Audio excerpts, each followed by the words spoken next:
difetta nel primo controllo. Non riparte il Torino che perde il pallone, Cutruppi serve Maurizio Cerchiari, primo errore della partita, primo gol della Capitolina Marconi che va sull'1-0.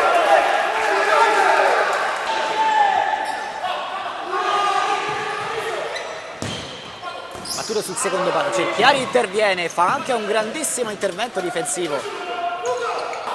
De Cicco se la porta sul mancino, tocca per Cerchiari, di piattone Cerchiari, l'assist per Gabriele Uberani e 3-0 Capitolina Marconi. Savi, ci arriva Cerchiari, il ripiegamento,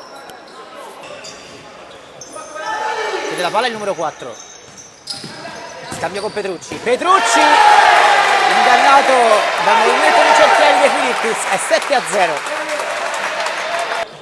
Poi Savi non riesce a intercettare, lancio lungo per Cerchiari che controlla, Cerchiari mette in mezzo il pallone, De Cicco la manca.